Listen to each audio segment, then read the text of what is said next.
أعوذ بالله من الشيطان الرجيم. بسم الله الرحمن الرحيم. رب اشرح لي صدري ويسر لي أمري واحلل عقدة من لساني يفقه قولي.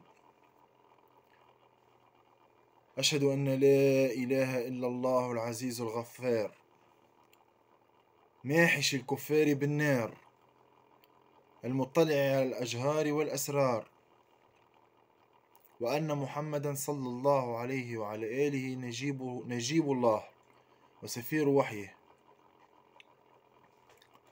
ورسول رحمته. أما بعد، تفسير قول الله عز وجل: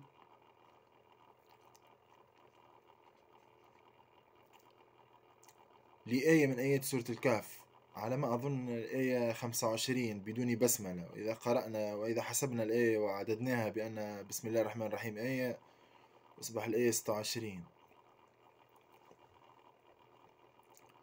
بعد أعوذ بالله من الشيطان الرجيم: ولبثوا في كهفهم 300 سنين وازدادوا 9.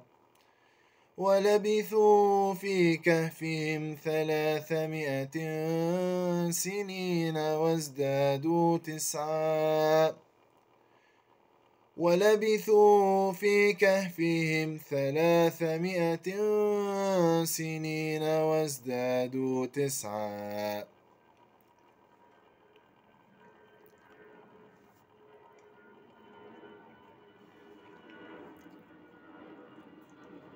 أجمعت الأذهان بكل فرقها بكل شذرها ومذرها بأن أهل الكهف لبثوا في كهفهم 309 سنوات، وهذا غلط، وما قيل فيه لغط، بل خطأ.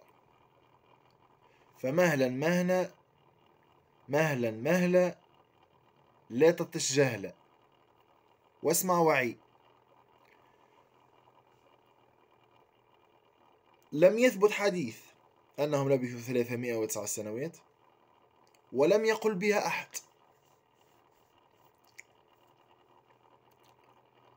إنما لربما زلة عالم أو عارف بالله، لأن العالم الذي يعرف ويعمل، أو يعمل بما عرف، وأدخلت في الكتب ثم أخرجت من الكتب ونقلت في المنابر.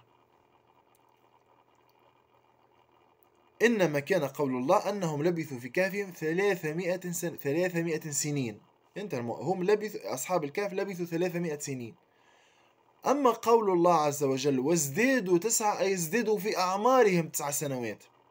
لبثوا 300 سنين وازدادوا 9 في أعمارهم 9 سنوات، عندما استفاقوا من نومتهم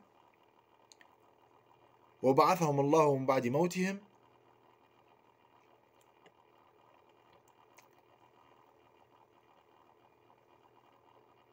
من كان يعرفهم لقال لقد ازددتم من بعد ذلك. إنما ازدادوا 9 سنوات بالعمر. وهذا فيه معنى من آيات الله عز وجل. كيف نفهم قول الله: سنريهم آياتنا في الآفاق وفي أنفسهم حتى يتبين لهم أنه الحق. وهذه الآية فيها تدبر كثير. كيف يعني النوم يقلل من تمادي العمر؟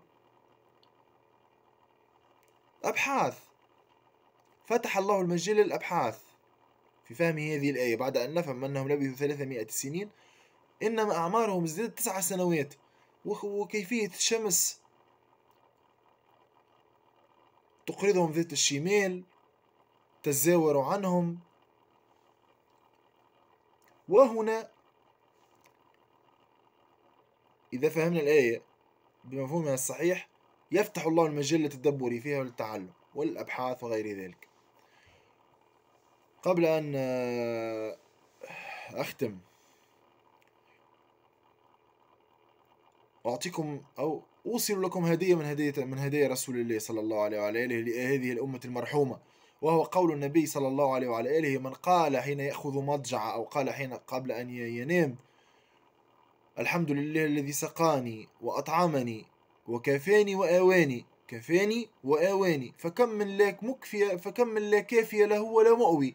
لم يكتب من الغافلين، تكتب من الذاكرين الله كثيرا والذاكرات.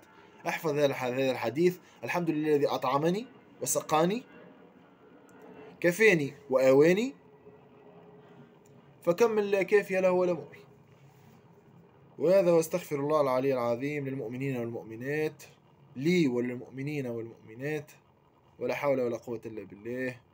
والسلام على من اتبع الهدى.